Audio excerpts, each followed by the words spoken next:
Yes, Karen? I was just sharing my experience, or just what has come to me while we've been here together, is that for me, it's not about understanding anything, because that activates my mind. It's more about awareness, just being aware. It's not about understanding.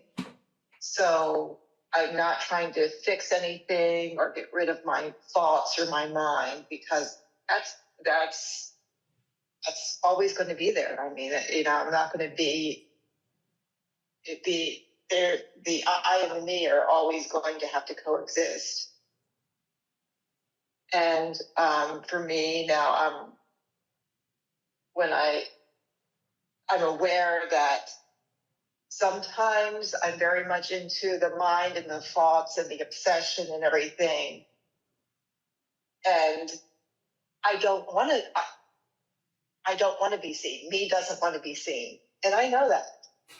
And it's a matter of just choosing sometimes to just take a few minutes and acknowledge that mind, and acknowledge it and be aware of it and see it, and not try to get rid of it, not try to shut it down or whatever. And it either just kind of brings me into balance, or it as Federico has said many times, it just dissolves.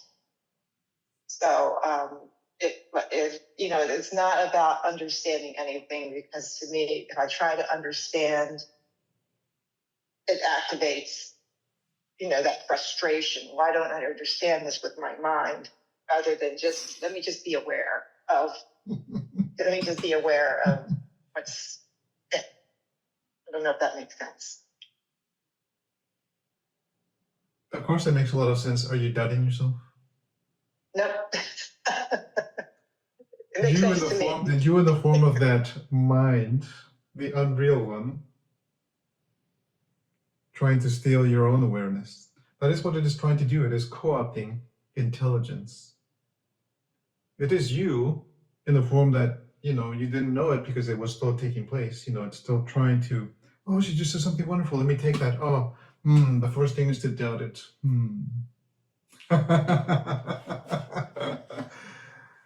I don't doubt it. That's my experience. I don't know if I communicated it. Yes, you did. Thank you. Okay. Before the translator translates everything perfectly, as always, I just wanted to to emphasize how the idea of me, which is actually, it's just an idea generated by this non-existent mind, the so-called mind, the unreal one, is trying to find a moment when this mind ends. Do you understand this? The craziness of it, the insanity of it? This artificial mechanism is seeking in all its ways, everything that it does, it's seeking for its own end. Do you understand? Can you fathom what I'm saying right now? It is looking for its end. Well, I need to find the right condition where it will end. This insanity, this craziness. That thing, she's going to say that, he did that. I will finally get to the end of it. But it never does. Because its own effort to look for it, the seeking of it, the satisfaction of it, is generating the noise. Can you understand the insanity of it? Can you become sensate to that?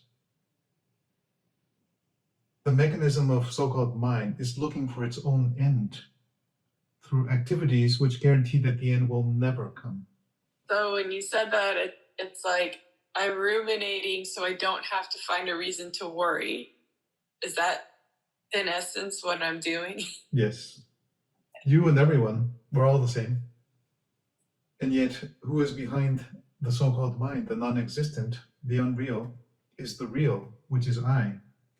It is trying to find itself its own totality, its own vastness in the end of the mind. So it uses the mind to try to find that end.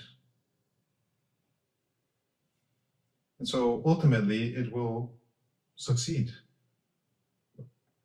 But it doesn't succeed when the conditions of the so-called mind are fulfilled, because they are unreal. It ends when I realize that the so-called mind is not the vehicle.